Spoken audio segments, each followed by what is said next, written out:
Welcome to the Parent Guide to GCSE podcast, episode number 17, and today's guest is Tammy Banks, who will be talking about abusive relationships. This was originally recorded as a live streamcast event. Right, hello and good afternoon, everybody. We are here today for another one of our difficult but important conversations to have with your child podcast episodes. We're on the live stream at the moment with Tammy Banks. Hi, Tammy. It's lovely to have you here. Do you want to just start by maybe telling us a little bit about you and what you do? Yeah, absolutely. Well, thank you very much for having me. I'm thrilled to be here. Great to do on a Saturday afternoon, so perfect. So I'm Tammy Banks, and actually I spend my days at the moment running a training and consultancy company. But for me, that's very much a creative solution.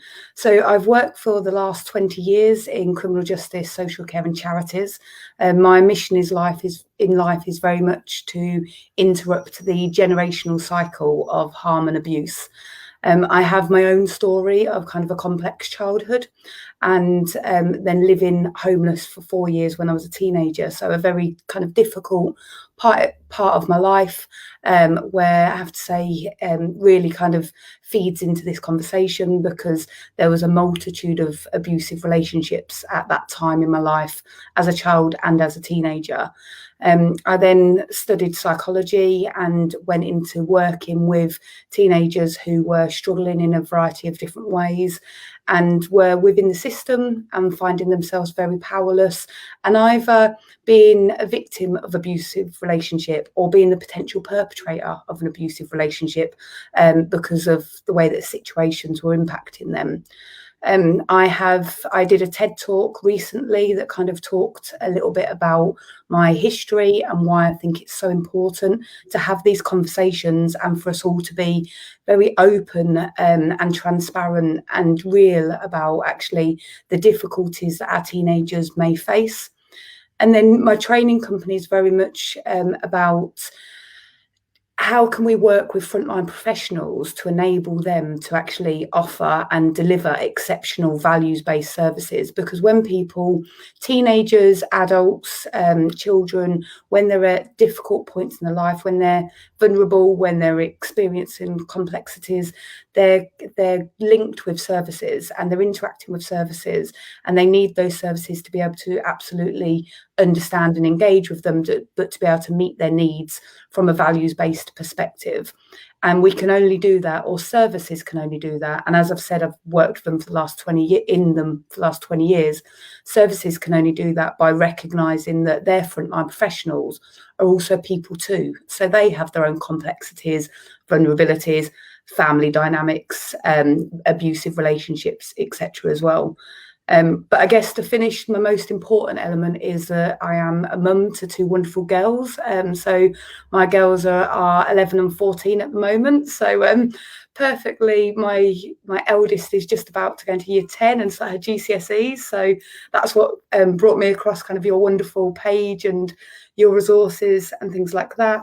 And I'm having continual conversations with both my children. In fact, I have done all of their life since literally when they could understand me, but pitched at different levels. So I'm a huge advocate in honesty, in transparency, but also pitching it at the right level so that it can be used as a tool for prevention, really. So that's kind of, in a nutshell, what I do. I work a lay member on the Committee for Standards in Parliament, so I kind of, within my mission, I'm championing for change all of the time. And then I work very practically, kind of doing talks like this to kind of raise the profile of the importance of these conversations from a safeguarding perspective, but also then operationally, my organisation helps deliver training for influence so that frontline professionals can also deliver services from the way that we feel really makes a difference. Awesome. Now, one of the things that you'd mentioned, I think, in one of your emails was that, and it was a statistic that I read and didn't quite believe, across lockdown, I think you said one of the highest rises in domestic abuse cases has been between teenagers and parents, with the teenagers being the perpetrators. And so I wondered whether perhaps we're going to have any listeners who were needed to understand a little bit more about the dynamic of that sort of thing and how that happens and what they can do. Yeah, so it's been really, lockdown has been really unfortunate for many families, and from a domestic abuse perspective. So just in case any of the listeners aren't really aware of what domestic abuse is. So domestic abuse is abuse within a domestic setting in its kind of basic format. And so it can be in a relationship from, if you think of female on male or male on female or same gender relationships, it can be with grandparents, it can be with children. It really is about that familial setting and within that domestic setting. And so domestic abuse crosses across all of those, and then it's very much, it can be displayed in a variety of different ways. People quite often go immediately to kind of thinking domestic abuse is physical abuse, and that's because historically, when we've specifically when we've looked at convictions and such like, historically physical abuse is what people have been convicted of. But actually in 2016 there were some changes in the legislation to really also include coercive and controlling behaviour, because there was a real recognition that actually that emotional abuse can be just as damaging as physical abuse, and actually any physical abuse has an emotional element to it as well. So within lockdown, unfortunately, what we've seen is a real increase in pressured situations. And within that, we've had families some who were already struggling and some that weren't struggling previously, but now finding themselves in a situation where actually they're in the same four walls as each other all of the time. And that can be really difficult for anybody. But for families that are already struggling, already in abusive relationships, then that can really increase the prevalence. But equally, there's what's known as situational domestic abuse, which is actually where there hasn't been any instances of domestic abuse previously, but then a situation occurs that then becomes a little bit like a boiling point, really, where actually because of the external situation, people's ability to deal with stress and pressure and their usual defense mechanisms, their usual support mechanisms, the people that they see, the places they go, the kind of where they need to go and get their headspace, etc., they've been removed. And then there's the uncertainty about, so for teenagers, for instance, there's the uncertainty about, I've been working for so long towards my exams, what now? Or what are all my friends doing at the moment? I bet they're really busy and everybody's FaceTiming them, but I've not heard from anybody for weeks or months. And for parents, it's, am I going to have a job in 3 weeks, 3 months, 6 weeks, 6 months time? And so there's all these kind of pressures coming in. And if you don't have the mechanisms to be able to kind of be able to work through those yourself as an individual or within your family environment, actually it can be a real recipe for disaster. From a safeguarding perspective, we've seen an increase in a variety of different safeguarding concerns, and one of those within domestic abuse has been teenagers' abuse on their parents or their grandparents, and also children's response to actually seeing domestic abuse within their family relationship, because their parents are spending much more time with each other at the moment as well, and actually having to do things that they've never had to do, like try and encourage your teenager to do their GCSE revision, for instance. Well, actually, yes, parents, and I know that you very much encourage kind of an active involvement in that, but there's a real difference between an active involvement and trying to explain and teach and motivate and encourage and, you know, all of that as well. And these are relationships that as parents we haven't necessarily had to have with our teenager previously, so it's confusing for them, it's confusing for us. And actually, if there isn't an outlay for that emotion, unfortunately what has been seen over lockdown is there's been a rise in domestic abuse right across the spectrum of the types of domestic abuse, as I kind of mentioned at the beginning. But one of the most unfortunate and saddest and fastest increases has been that child on parent abuse. and particularly from a teenage perspective. So would you expect, as we start to come out of lockdown, would you expect those trends to be reversed because the teenagers now can get out more and see their friends in different settings? Do you know, if only it was that simple. I'd love to say, yeah, that's what we hope to see. And I think absolutely for some people that pressure will be reduced, and actually the teenager might be able to go for kind of a stomping walk whilst they're listening to them loud music to the park to meet their friends, where they can then rant about their parents or the situation, whatever it is. And you know, that is, teenagers have their own outlays. My daughter likes putting on her headphones and literally screaming the music out loud. You know, teenagers have their outlays, and we would hope that yes, some of that does have that that positive impact and release some of that pressure for parents and for teenagers alike. But equally, lockdown is going to have changed the relationship for some teenagers and their parents. And there's lines that once they're crossed, there has to be some real work done to actually pull us back over that line. And that is about that respect and responsibility and relationship, and actually an appropriate way to deal with your emotions within a situation. And so some of that really needs some specific work and unpicking within that. And also it depends on the different levels. So there's a real difference in levels between kind of controlling and coercive behaviour to real kind of physical and emotional abuse. And we will be seeing, and I know that certainly it's been a real shock to my system to see my 14-year-old in the last 18 months go from being physically smaller than me and kind of doing everything that I ask really quickly to actually being 5 inches taller than me, wider than me. And actually, if she wanted to physically, she could just knock me to the ground. You know, I would have no strength in that. And actually, our teenagers, they are growing and learning how to manage their own bodies and recognizing, like, she does kickboxing and she thinks it's hilarious now. Do you know, when we're messing around, she thinks it's hilarious now that she knows techniques that I've got no clue. Do you know, but actually you know, the relationship that we have is positive. But that's been a real recognition for her that she's stronger than her mum, because actually her mum's always been her mum. Do you know? So it's all of this is happening in a time where we're under really false circumstances. So all of these emotions are going, all of these frustrations are going, and we're trying to deal with things that we never foresaw at all. And emotions, teenage emotions, are complex within themselves, and we do everything we can to kind of work and support them to develop positive emotions, whilst also as parents recognizing and understanding and reflecting on our own teenage years. No matter how much positivity is put in there, being a teenager is a time of angst and confusion and misunderstanding, and it's about being able to kind of recognize and support through that in a positive way.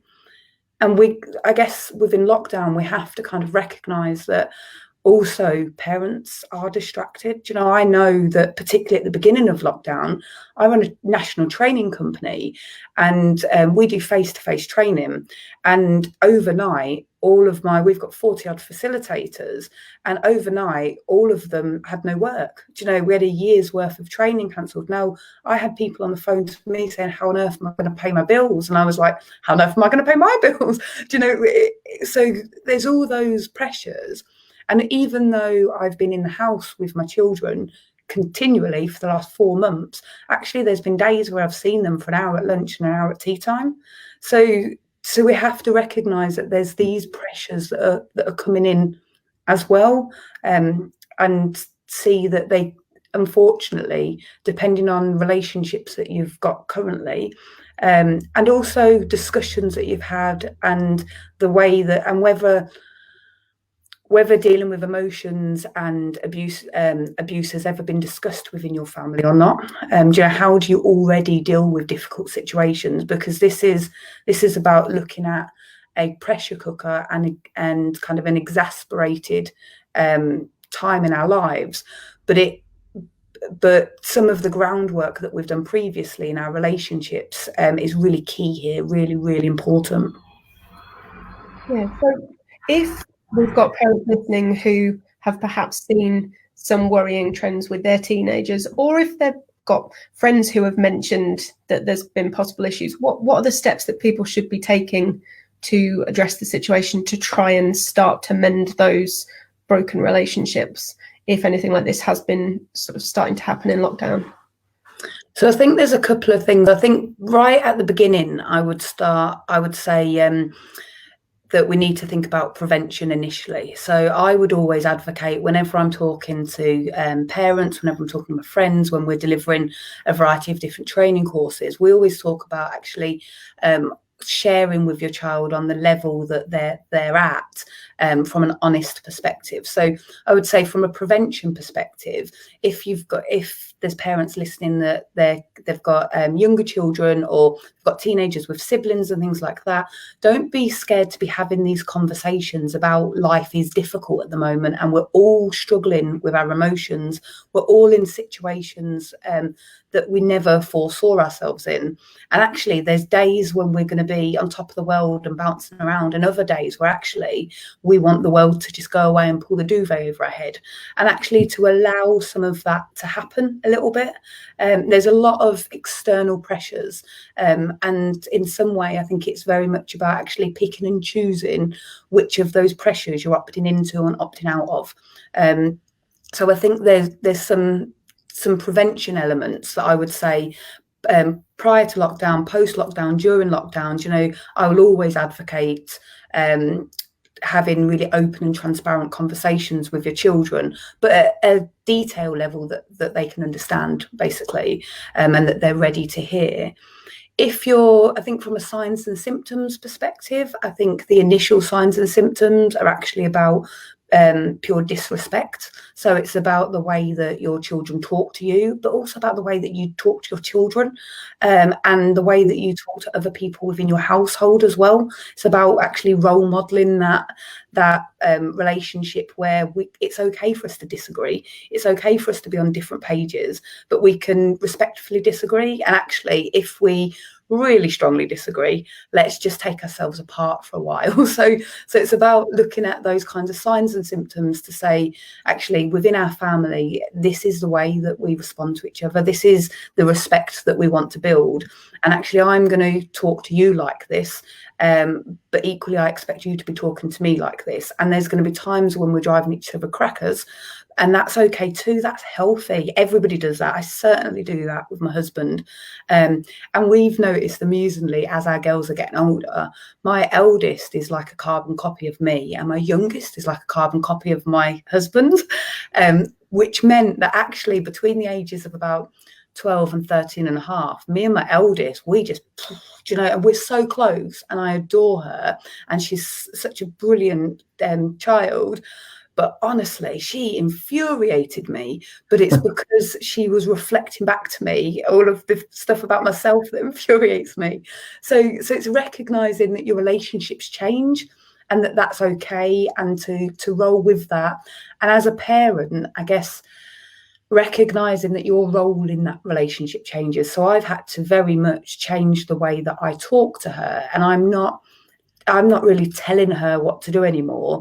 I'm conversing with her about my opinion on the best way to do things, and then letting, and there's parameters in place, so she can't go outside of those parameters, so it's safe. But equally, there's certain things that she knows is an absolute no, that is crossing the line. And then there are things where we will have a real kind of healthy debate that might lead me to, I'm walking away. So there's things like, and I can see it coming with my husband and my youngest, because they just, I can see me kind of going ding, ding, ding, round two, split you apart.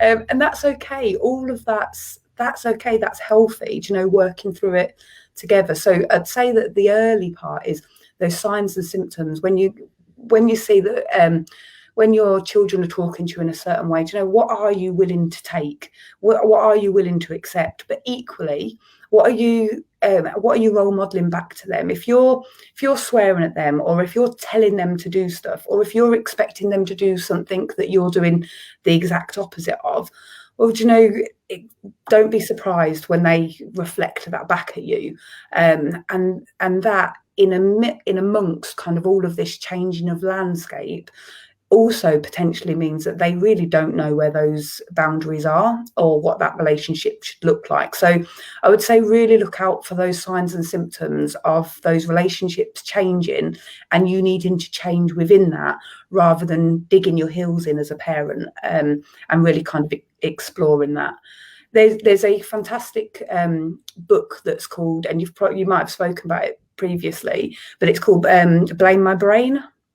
So I don't know if you've ever heard that, but it's a bit of a pop psychology book, and it's called Blame My Brain, and it was actually written for teenagers first, for 11 to I think it was written for about 11 to 20-year-olds, so really kind of across the spectrum. And it talks to them, and it's written by a psychologist, and it explains what changes are happening in their brain as they go through kind of the ages of 11 to 20, and it explains it to them so that they stop blaming themselves for some of the changes. And there's a brilliant part in it, and I studied psychology. That's what my background is in, that's what my master's is in, and even when I read it, I just loved the fact that there's this beautiful part that explains that if you can think back to when your child was about 2 years old, their brain is growing dramatically. And then it's the time when their neurons and synapses are just growing fast, and they'll ever grow again. And everything is kind of happening for them at 2 years old. And they don't really understand emotion. So you might be emotional about something, they might be emotional about something, or they might see somebody else that's emotional about something, and they can't really process that. But it's all right, they're only 2, so it's fine, we'll work with them. They then kind of grow up through their early childhood years, and they develop those emotional intelligence skills. And so you start seeing, and I certainly did, I can reflect with my children, you start seeing how they respond to emotionally to situations, how they'll come, like I remember my children when they were 5 or 6, if I was upset, coming and kind of sitting and stroking my back. And my eldest, when I was pregnant with my youngest, just being, are you okay, mummy, are you okay? Really recognizing that. Well, when you get to a teenager, there's a point in your life, there's about 18 months where your brain is growing at the exact same speed as it does when you're 2. And one of the things that your brain has to do to be able to protect you as a teenager is withdraw some of those learned elements from other parts of your brain. And one of the things it takes away is emotion, is the recognition of emotion. So if you can imagine as a parent stood in the door, and I'm saying this because I do this regularly, stood in the door of your child's, your teenager's room, and you're saying, oh, and I've asked you to do this 100 times, and I've got 1,000 things that I'm trying to do, and if you just did it, it would have taken you 2 minutes. I wouldn't be stood here stressed and I'm in my brain. And then there's a period where actually you kind of you tip a little bit, and you're frustrated, and then you become angry. And then there's also points where actually it's pulled me to tears, and I've been really upset about the situation, and my really emotionally intelligent teenager is stood there just like, and I'm like, I'm angry, I'm frustrated, I'm upset, and she doesn't even care. And it's not that she doesn't care at all. It's that there's this period in their life where actually all of that growth is taken in to other elements of their brain. And that's why they increase their risk taking. That's why they push the boundaries, all of that type of thing. And Blame My Brain really explains well, and explains to teenagers what's going on in their brain, so that it tries to pull them away from that self-blame. I'm terrible because I didn't recognize that. I'm terrible because I can't do that. I'm terrible because I used to be able to do that and I can't anymore. Because all of that is destructive And all of that feeds into those feelings that we were talking about of overwhelm at the beginning when we first started talking. Do you know, if you get that overwhelm and that frustration, that's when you blow. And if you're in a false situation or you don't have those strong relationships, then to be able to manage that, you're more likely to blow. And that's what we're seeing more within lockdown from a domestic abuse perspective. It is those mechanisms. But I guess your question really, so I've pulled it back to kind of prevention and recognition, because that's where my heart sits. If we can prevent as much as possible about the and we do that by the way that we work with our children, grow as parents, but also services and frontline professionals support us in this way, that's ideally what we want to be doing. From a reactive perspective, if you are finding yourself at the moment in a position where actually you're fearful of your own child, you know, and that might be because of their stature now. You know, I was talking about my daughter, she's bigger than me now, she's physically stronger than me. It might be because of some of the things that they're saying. It might be that they're taking money from you. It might be that you're asking them to do things, stay in because it's lockdown. They're doing the exact opposite. Do you know, if as a parent you're finding yourself within a difficult situation where actually you're starting to be fearful, then it absolutely is time to look for support and look outside the family home for some support. If you're in that early stage where it is about actually you've not you're parenting your child and you're wanting to think about prevention, that's absolutely manageable yourself. And I would say get in touch with you guys, get in touch with us, you know, look for those support to have those open conversations. If you're in that signs and symptoms kind of time, that again, perfect, that's absolutely manageable within your family and with your friends, and ask for some support and get some guidance and things like that. If you're at a point where actually some of these behaviours are being displayed and they're not manageable, that there are loads of services out there kind of really specifically to support people to be able to respond from a perspective of kind of that controlling and coercive behaviour, and also to intervene before anything becomes physical or really emotionally abusive, which can happen. Do you know, I've worked with parents whose children really are very emotionally abusive to them, or very physically abusive to them as well. So at that point, it's about looking for other services. And there's some brilliant domestic abuse support services out there that are really specific for domestic abuse. Particularly, it might have been a case that prior to listening to this podcast or watching this live, you might not have recognised that it was domestic abuse. It was only again in 2016, so we're talking 4 years ago, that the legislation around domestic abuse was reduced to 16-year-olds. So actually 16 and above can be convicted of domestic abuse as a crime now. Historically, there was no, although people knew it happened, there really wasn't any recognition from a legislative perspective. Now within social care and within domestic abuse services, they have a real recognition that actually a domestic abuse situation can happen within any setting. You know, we're talking really kind of 11 plus really, but you can see some of those signs and symptoms even earlier than that. And family support services within social care at the kind of the earlier intervention stage are absolutely available to be able to help you intervene at an early stage to be able to manage some of those relationships.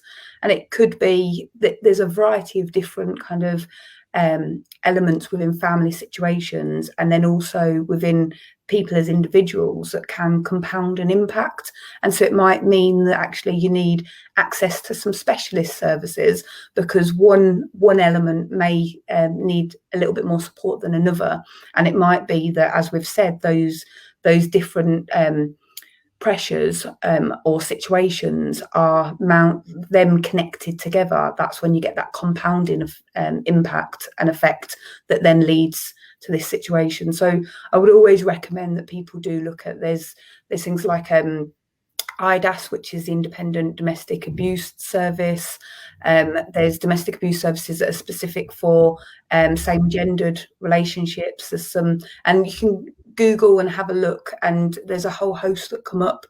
There's also now all of the pharmacies in the UK, particularly because of lockdown, have responded so that they recognise that people are coming out of their homes less. And even now that lockdown has been reduced, but social distance is in it, as in it's more difficult for people to access services. So previously somebody might have raised something with a teacher, for instance, but their children might not be at school at the moment, or they might have raised something with a friend that they were having a coffee with or something, but they're not seeing their friends. When they're meeting with them online, their teenagers in the background, or their partners in the other room, or whatever it is. So pharmacies have responded by saying that actually within pharmacies now, anytime if you want to have a private conversation about anything, you can just kind of highlight to them, and they'll make an excuse and take you into a separate kind of consulting room, really, and enable you to have those discussions.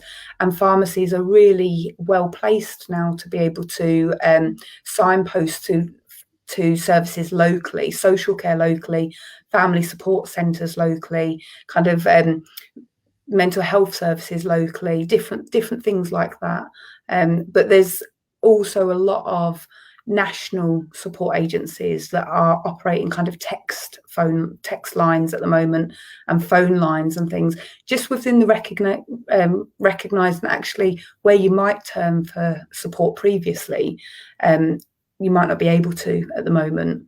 And there is, so part of my training company, we do podcasts as well, and we've been doing podcasts over lockdown about each of our core training courses that we deliver to frontline professionals. And one of those is called Domestic Abuse in Lockdown. And that was a course that we were commissioned to write for frontline professionals working within social care, who are actually, they're meeting with parents still, but they're meeting with them across a screen. And actually, how can the professionals spot the concerns from the parents without the parents saying anything, or from the person in the relationship with a partner, and the partner might be in the room and things as well. So if you do want to know specifically more about domestic abuse in lockdown, how it might kind of present itself, and specifically within that podcast, Sophie, who's the co-host, she's the facilitator for the course, she talks specifically about where you can go for help. So that's a really good 20-minute podcast that kind of says, and these are the places you can go and seek some help. So if you are listening to this and you think, actually, I want to explore a bit more, I want to get some help, go and listen to that, and it will lead you kind of in the direction that you need to go. And we'll put all the links in the show notes as well. I'll put in the comments and in the show notes afterwards, so that people can get hold of all these resources. So I think my other question was going to be, I know as teachers we were always trained to spot signs and things, and you're trained in what to do if somebody comes to you and tells you something that you know you need to pass on and things. What I didn't ever get as a child, I think, because we didn't have these conversations, I don't remember, was if one of my friends, because I'm pretty sure I went to school with someone and was reasonably good friends with her, and I'm pretty sure she was dealing with some issues like this at home, but I wouldn't have known where to start, what to do, how to help, how to spot that. So is that something that parents could, is there a way for parents to talk to their children and say, look, if you spot any of these kind of things happening with your friend, tell me, because we need to do something about it? What are the sorts of things that kids could be looking out for? That kind of stuff. Sorry. No, that's fine. I talk about this regularly, kind of from a perspective of I really champion the fact that safeguarding is everybody's responsibility all of the time. And actually we've all got, and my children laugh because they say that I've got this safeguarding radar, and they kind of think it's like laser beams that's going everywhere and kind of assessing all of the situations. But it's interesting because as they've grown up, they bring things to me all of the time. They bring things from me that their friends have posted on Instagram. They bring things things from me about things that their friends have said to them at school, or even sentences that their friends have said that just kind of really have this edge to them, and it's raised the heckles in my children. And so I'd say, kind of really playing back to what I said a little bit earlier about that prevention, is the more you have those open conversations with your children, the more that they know that these situations happen. We try and protect our children, and we want them to think that the world is a wonderful place. I would argue that by the time they get to teenage years, we can't really be doing that. We can contextualize it, and I always say to my children, look, so they know I work in safeguarding. My last role was a CEO of a charity working to prevent sexual abuse by working positively with perpetrators, and that was for 6 years. And so they know very well that I work with really complex situations, and I've always been really honest. But actually some of those conversations are difficult, and the younger they are, particularly when they have a perception of adults are all brilliant and all perfect, and adults are all, and the world is all wonderful. When our children have those perceptions, we don't want to burst their bubbles as their parents. And actually I remember being furious when my eldest was about 5 and she went to school and they learned about the World War, because she came back and she was crying her eyes out. And at that point, literally up until that point, she really did think that most of the world was a shiny, happy place. And so I remember kind of that whole, as a parent, that devastation factor. I would say that from that stage, from that age, it's very much about kind of being honest, and being honest in chunks, really, and very much empowering them to grow and to have that understanding and that learning, so that it doesn't come as a surprise. So they do know that actually there are people who have difficult situations, that have difficult lives, that have complex lives, that they are fortunate in some ways, but also unfortunate in other ways, and continually have those conversations so that it's never a secret, and it's always about doing what's right and to keep somebody safe. And that's what I always kind of go back to with my children. So I've had conversations with them literally kind of all of their life about the fact that I will always have their back, always. But as soon as they're at risk or somebody else is at risk, I will absolutely intervene. And the reason I will do this is in their best interests. And so I've had those really open conversations, and we've talked very much to the fact that actually different people are in different situations, and what are the signs and symptoms that they might see, and how might they present themselves.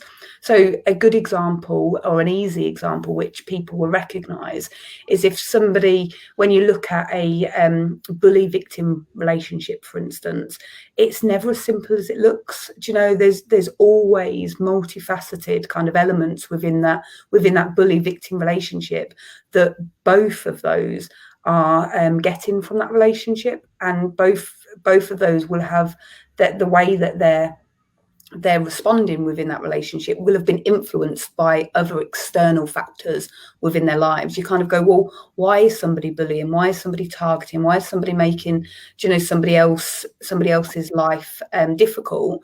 But equally, you say, actually, why is the victim not standing up for themselves? Why are they not doing this? Why are they not doing that?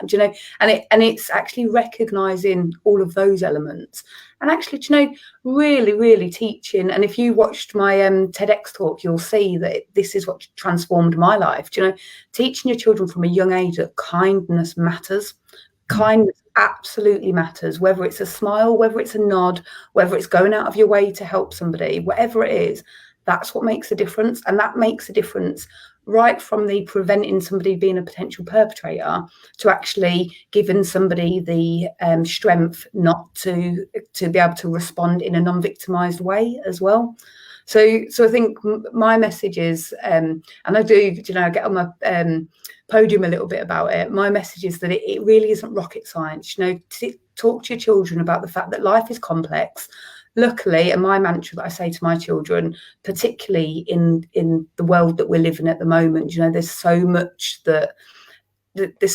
from a political perspective, and all of the different complexities where people have so many different opinions about things, and there's riots and such like going on. I say to my children continually, there are more good people in this world than bad. There really are. And actually lots of the bad people, or the ones that we're kind of putting that label on, are actually confused, misunderstood, complex people that actually in a different environment or in different circumstances would respond very differently. And I put myself very much in that bracket. If I go back to my teenage years, if my kind of generational cycle of abuse that I was part of wasn't interrupted by the teacher that interrupted it and kind of set me off on a completely different path and gave me that hope and that love, and ultimately showed me that kindness, actually chances are that generational cycle will have continued, and I wouldn't have two phenomenal girls who are just flying high at the moment. Do you know? So it's about being open, it's about being honest, transparent, and giving them the tools as well. So I have a couple of things with my children about actually there'll be no punishment for. So there's situations that they can contact me if they're in a situation where they're scared, for instance, if they're in a situation where they're scared for one of their friends, and we talk about how it feels in your stomach. Do you know, if you feel uncomfortable, even if you can't label what's uncomfortable about that situation, if you feel uncomfortable and you want saving, you send me a single X text message. I go on the location services and I'll be there, and I won't ask any questions about it. I'll hope you'll share it with me so that I can support you through it. But that isn't something that is expected for me to come and get you. I will still be there and I will still be getting you. So it's also about recognizing that as parents, we have a unique relationship with our children. Do you know, my eldest said to me the other day, and I want to tell you everything, but I want to tell you nothing too. And I was like, oh well, that works really well, doesn't it? So sorry, say that again. There's got to be some middle ground somewhere. Sums up perfectly, though. yeah, exactly. So when they're looking out for their friends, some of their friends, if they're somebody that is being kind and is kind of there for their friends, and I'm not talking about being walked over, I'm talking about being kind. You know, it's very different.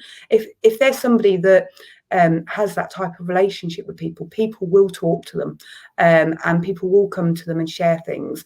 And it's about actually really saying to your teenager, to your child, it's not about keeping that confidence in a time where it's about safety. It's about sharing that. And as a parent, I say to my children, if when you share that with me, we have a discussion where we together judge that somebody's at immediate risk or at future risk, then actually I will insist that together we have a plan of action. If we discuss it, and actually between us we think that there isn't somebody at immediate or kind of future serious risk, and actually I'll help you kind of put together techniques of things that you can potentially do. So my daughter once kind of brought to me, I'll give you a few examples, once brought to me that she had a friend that was in a relationship with a boy, and the boy was being quite abusive to her. Now, it wasn't at extreme levels, it wasn't physical, but he was really trying to control her. She was about 14 years old. And what I did was I spoke to my eldest, we talked through some different things that at different points she could take into the conversation with her friend, you know, to kind of give that a different perspective. And so how does that make you feel when he does that? And but didn't he say he loved you? Do you know, really pulling out that incongruence to help her friend see that actually this isn't normal, so that she does have some other, I guess, of a voice that kind of allows and supports her to think differently. That's enough. In some situations, being that person is absolutely enough. But equally, I've had my daughter bring to me Instagram posts where people are where her friends are saying that they're going to harm themselves that night because of a situation that they're in. And actually, we've then responded that in a very different way, which in actual fact, we contacted the school in that situation because the relationship with that teenager and their parents wasn't very positive, and we were very worried at that point that might exacerbate the situation. So we contacted the school. So it's a variety of different ways of responding, I would say, depending on the situation. But the thing that connects it all together is if you're role modeling open and honest conversations with your children about difficult situations and your teenagers about difficult situations, then they're going to be doing that in their daily life anyway, and they will be coming and talking to you. Yeah, I think we may have to wander off and grab a charger in a minute, because I didn't realise I wasn't plugged in and I'm on 14%. One of the first things that they teach you as a teacher when you are doing your safeguarding training is that generally when a child comes to you with an issue, they'll start with, you have to promise not to tell anyone. And the first thing you have to say as a teacher is, I can't promise that, because if you are judged to be at risk, I have to pass that on. But I think that's the reason that a lot of kids, when they have an issue with their friends and someone's told them something, it always starts with, you have to promise not to tell anyone. And so they have this conflict inside them. Like, I want to protect my friend, I want to help, but I promised them I'll be letting them down if I tell someone. Yeah. And so I think important that parents understand that there's that kind of internal conflict with their kids, as you said, so that they then have that conversation and say, look, if your friend tells you something that you are worried about, even if you've promised not to tell anyone, I mean, ideally don't promise, but tell me anyway, let me help you through it. I love the way that you've kind of modeled those conversations, and you've got those parameters with your child as well. Yeah, and sometimes it really is about the fact that then you and your child as a team aren't going to tell anybody, because actually you've discussed that through, and you're helping them build techniques to be able to support their friend or not, or depending on the situation. But for your child to feel that they can come to you and still be within that bubble of not telling anybody is quite powerful in itself. And I say, like, we train teachers all of the time, and I say to them that, you know, it isn't about saying to the child, like, immediately I have to tell somebody. It's about building a relationship over the whole time that you're working with that child, so that they know that you've always got their best interests, and that actually you will always be working within their best interests. So 9 times out of 10, when a child comes and discloses to you, they're disclosing to you because they want you to do something about it. You know, they might still have that absolute block where the first thing that comes out of their mouth is, please don't tell anybody, or this a friend of mine is. You know, they're the two classics. But they're coming to you because they value you, they respect you, they trust you, and actually they want you to help them get out of this very, very difficult situation, but they want you to do that in a safe and secure way. So it's a bit of a false protective factor. And I think from a teacher's perspective as well, I've spoken to loads of teachers who then feel very conflicted, because then they feel like they've got this relationship with a child, and the child has said to them, please don't tell anybody, it's going to make things worse at home, it's going to make things worse here, it's going to make things worse here. And the teacher knows that actually they absolutely have to tell somebody, and that initially actually the situation might become more complicated, but actually over the long term, what is in the best interest of that young person is really, really clear.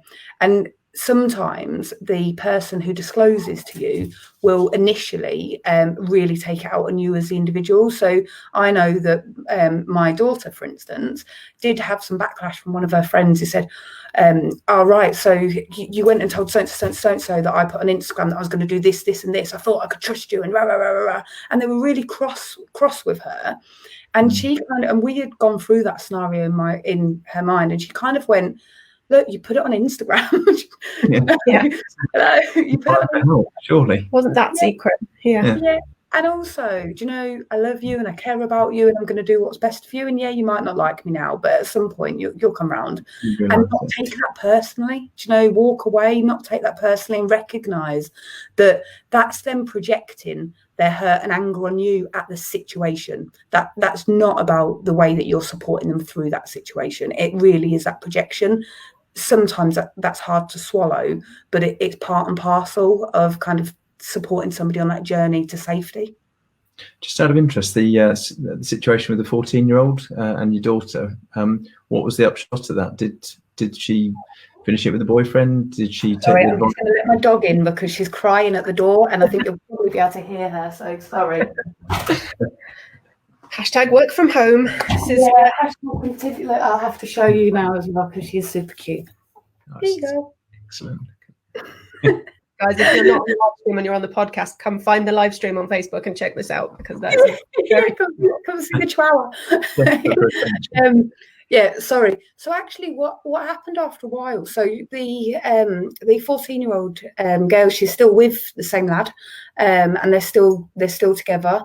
The relationship is changing because actually she's changing in what she allows him to get away with, and actually she talks to my daughter and says, "And I said this, and I said this, and now he's doing this, and guess what? Now he's responding in this way." Because actually, and that's what I mean about the signs and symptoms, particularly for teenagers. You know, there's a line without a doubt that as soon as that's crossed, there's no coming back from, and I will stand really, really strongly by that.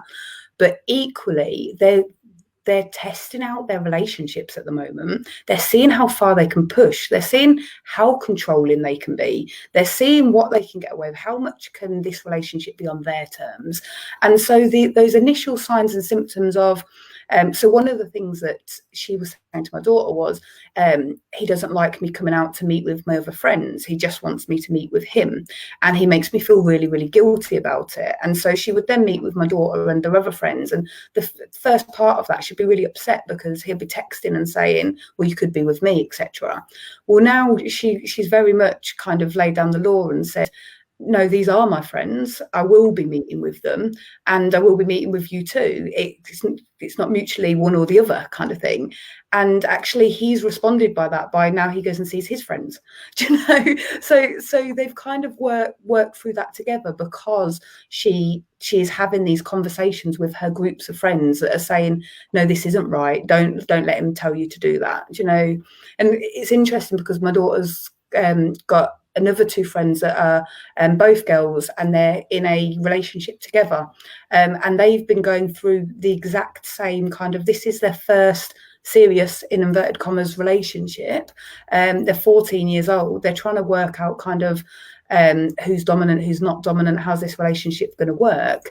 They're learning at the moment, and this is the perfect time, just like I said about parents, to actually be in that positive role model, kind of influencing that discussion, influencing that internal dialogue that they're having with themselves. So my daughter's friend initially may have been thinking, oh shoot, should I be spending all this time with my boyfriend? Is that what you do? Now she's thinking, no, I want to spend time with both.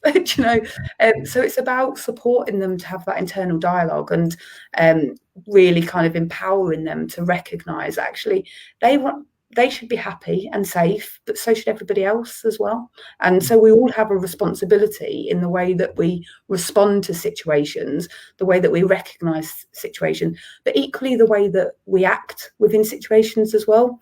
And that's why a lot of the work that I've done previously has been with people who are kind of labelled as potential perpetrators and at risk of causing or harming other people, because actually intervention and support and guidance and showing people a different way before they cross that line that we've talked about can make such a significant difference as well. And that's what I'd say to parents about talking with their children and young people and teenagers if they're starting to display some of that real kind of disrespectful behaviour.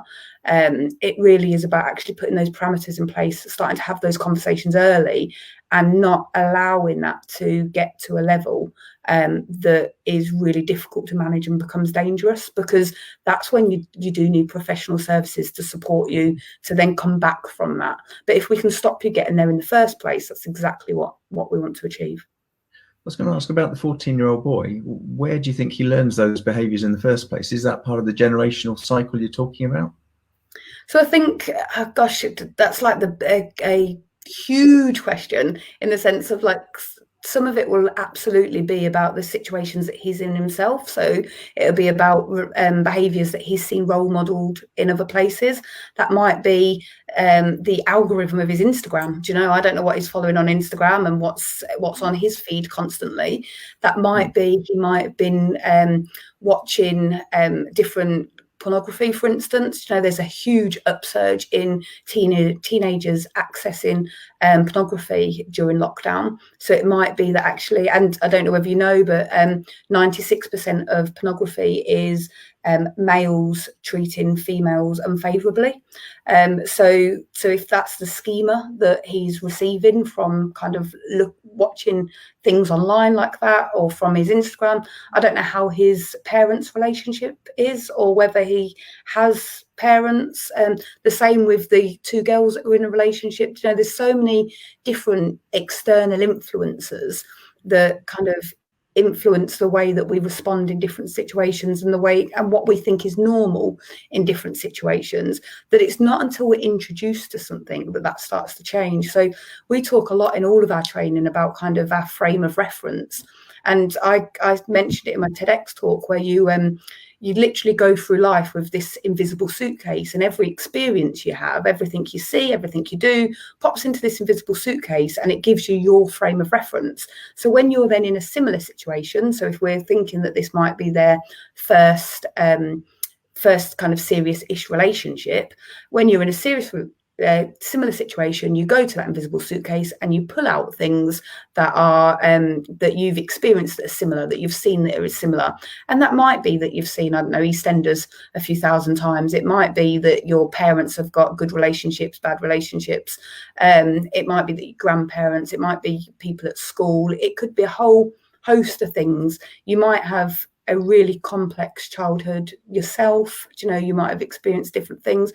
But equally, you might just be a teenager and trying to work out what works for you, and what you can get away with, and how, I guess, egotistical you can be in your relationships, you know, and you might be just testing some of the boundaries, and you might just need pulling straight back into them to recognise actually what is okay and what isn't okay. Because there's the huge conversation happening at the moment, isn't there, about consent, and that kind of feeds into all of this with regards to actual parameters and expectations and things like that. So I think as individuals, we're influenced by so much within our lives, and that's no different for teenagers whatsoever. Those influences come from absolutely everywhere, and at the moment, particularly as teenagers have been in lockdown, actually those influences are limited to what they're seeing on their screens. So if their positive role models are their teachers, their positive role models are the sports clubs that they go to, their positive role models are some of their friends that live over in the other side of the town, or whatever it is, and they're not having that influence, but they are having the influence of their algorithm that they've set themselves on social media, or the pornography that they're watching because their hormones are going crazy, or whatever it is. If they're not having the positive influences to balance it up, then you can find yourself down a little bit of a rabbit hole. So it then is about kind of having people around you that can support you to grow positively in that way. It's not, I think the one thing that I advocate continually is that wherever possible, it's not about blame, it's about prevention and recognition and understanding. Yeah, absolutely. It's a lot to think about there. A lot. I think we could probably talk about this for another 2 hours and not cover everything. But aware we're now at an hour, which is about. Oh wow! Yeah. Sorry, I can talk. No, don't apologise. Fabulous. It's been amazing. Thank you so much. And if we'll make sure that we put all the resources and things and the podcast episode, that kind of stuff, into the comments and into the show notes, depending on whether you're watching it live or whether you're listening on the podcast. And a TED Talk, which is fantastic. Yes, the link to the TED Talk is already on the live stream. We'll pop it on the podcast as well. But that has been so enlightening. I think there's a lot of really important things for parents to think about there. So thank you so much for your time. I know. Well, thank you very much for inviting me. And I'm really looking forward to being part of your community over the next couple of years, because, as I said, my eldest starts her GCSEs in the new world in September. So yeah, I've had a look through and can't wait to get stuck in. And also congratulations on the book as well. That looks fantastic. Thank you very much. I shall do my obligatory. Yay! So Yeah. fantastic. So I'm excited because my book is with the publisher and it comes out on the 3rd of September. So when you were holding up yours, I was like, that's going to be me soon. So I was all excited. It's so exciting. Let us know if it's something that we can be promoting that might be of use to parents, and we'll make sure we post things. We do have a lot of frontline professionals, I know, as part of our community, your teachers and your nurses and things. So doctors, let us know and we'll give you a cheeky shout out at the time. That'd be fantastic. Much appreciated. Thank you. Right. Thank you very much. Thank you very, very much again. And I'm going to leave you to the rest of your Saturday. Thank you. Take care.